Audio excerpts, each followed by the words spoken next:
top stories, over 500 jobs could be created from a waste-to-energy plant.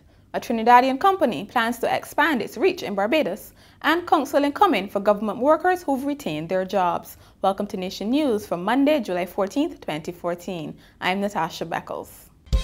No matter where you are in the world, at home or abroad, Nation News keeps you connected with what's happening in Barbados through our website, video newscast, and online e-papers. So stay connected with Nation News. Your news, your time, your way. Over 500 jobs will be created and at least 600 tons of garbage converted into energy daily as the Cahill waste-to-energy plant moves toward a 2017 start date. The direct impact on Barbadians' electrical costs, however, remains unclear. This is even after an open house meeting arranged by officials of the Guernsey-based company at the St. Thomas Parish Church last week. Cahill CEO Claire Cowan said the $600 million plant would reduce the level of garbage going to the mangrove landfill, provide government with several $100 million in estimated savings, and create positive knock-on economic effects. But there was no breakdown in terms of the estimated impact on consumers' electricity costs. Energy entrepreneur Mark Hill of Inogen Technologies queried whether the technology made sense in Barbados. You can read more about his concerns in tomorrow's Daily Nation.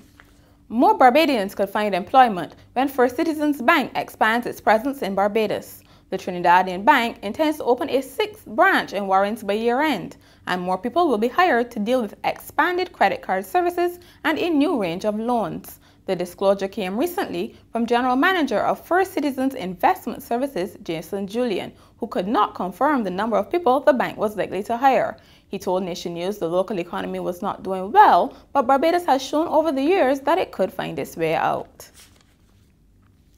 The Office of Public Sector Reform is making special counseling available for public sector workers who are still employed following recent large-scale layoffs. Director Michael Archer launched a program today which will see counselors from Network Services Limited and Synapse Limited helping employees to adjust to the new work environment. We oftentimes overlook those persons who remain, but they're the ones who really need to be helped, because as Shirley said in her prayer, the reality is that there will be some expanded roles because persons have exited, therefore it means they have more responsibility. While in the same breath they have less manpower to achieve it. So those persons who remain come under tremendous pressure. The National Housing Corporation, National Conservation Commission, and the Ministry of Transport and Works, which were heavily impacted by layoffs, will be the first entities to be targeted. Mr. Archer said the counseling is aimed at improving morale and addressing the challenge of maintaining high levels of productivity with fewer workers. Some Barbadians are struggling to read and write because they don't have proper listening or speaking skills. This is according to education consultant Julian Atherley, who also said many people can read and write but are not functionally literate and have trouble filling out simple forms. He made the comments this morning as he addressed teachers from more than 20 primary schools during a refresher course in comprehension and language development. The workshop is a joint venture between the ministry and Hodder Education Barbados.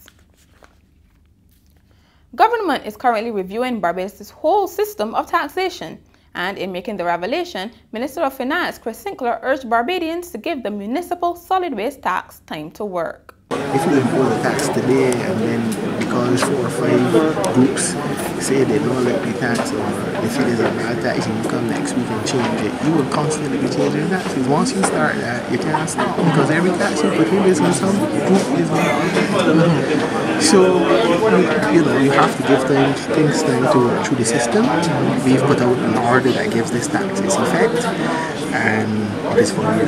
Hence, the order comes in on March 31st, 2015. Even before then, we will review the taxes. In fact, we're doing a complete review of the tax system now, which we started months ago. Meanwhile, several groups have expressed their dissatisfaction with the tax, and some have threatened legal action against government.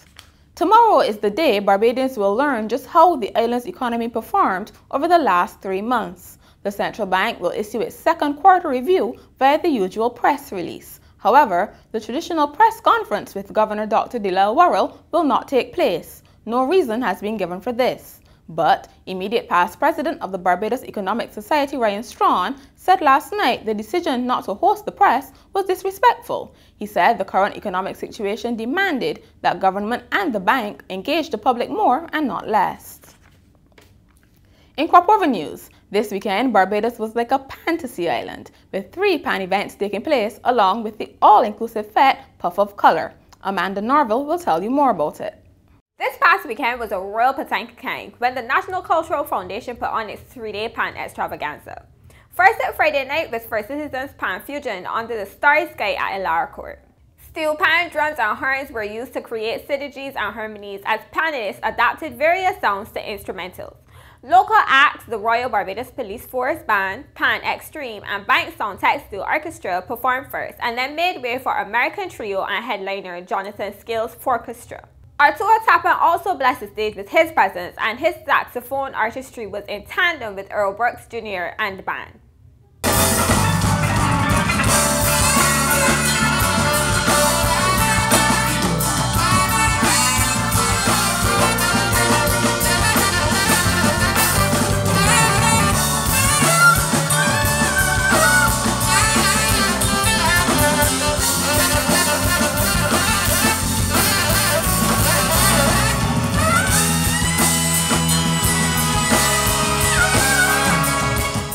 Also got the opportunity to see Grainer, Lowry and RPB perform at the Fantasy After Party show.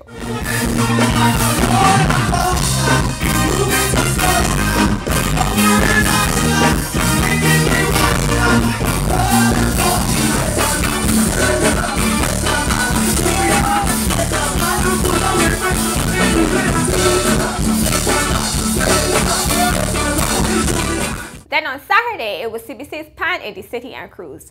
Bill Pan in 2 cities, the evening started with a dockside pan lime on the Lewis Wickham Boardwalk. Then, Pan enthusiasts set sail with Biggie Airy, Olakunde Steel Orchestra and Eastland All-Stars aboard the Jolly Roger to the Spacetown Esplanade, where they disembarked for a non-stop pan experience in the northern town.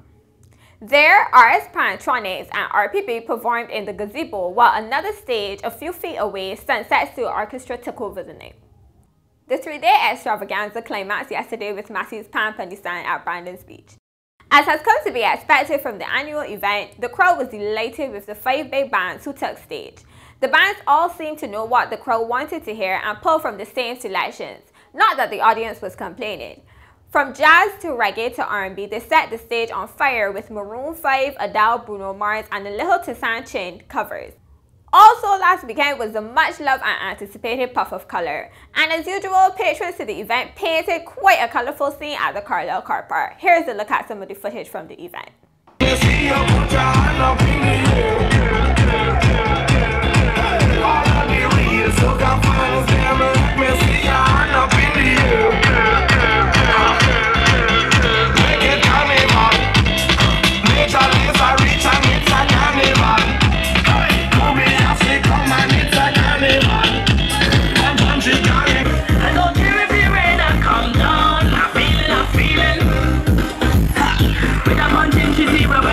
That's it for this crop over segment, guys. Back over to you, Natasha. Thanks, Amanda. Now in sport, 104 athletes and officials will represent Barbados at the Commonwealth Games this summer, and it will cost the Barbados Olympic Association just under $500,000 to send the contingent to Glasgow, Scotland. Barbados will be represented in athletics, badminton, boxing, rugby, netball, swimming, judo, weightlifting, shooting, table tennis and the triathlon. Like the men before them, the Bajan women finished 6th at the Caribbean Basketball Championships over the weekend in Tortola, but the performance itself was nothing to write home about. The Bajan lasses suffered a humiliating 102-54 blowout loss to the Bahamas in spite of a game-high 28 points from Canada-based Dale Marie Cumberbatch. Jamaica won the title, beating Dominican Republic 51-45. Local football officials have tried everything to bring the standard of the game up to scratch, trying local, South American and European coaches. Once again, they have turned to Brazil, appointing Marcos Falopa the newest technical director. Mr. Falopa has visited more than 100 countries to develop football and even served as assistant manager to the Brazilian national team. He will work with the Football Association for 6 months in the first instance. And finally, a Massachusetts pop culture store has honored a 25-year-old $10 gift certificate. Assistant manager at That's Entertainment, Sierra Wales, said the customer had been meaning to bring it in for some time and finally remembered over the 4th of July weekend. She said the gift certificate was older than most employees at the store and had actually been bought at the store's old location. Will says, "When we say it never expires, we really mean it." And that's Nation News for Monday. You can get it on our website, nationnews.com, as well as our YouTube channel, Facebook, and Twitter.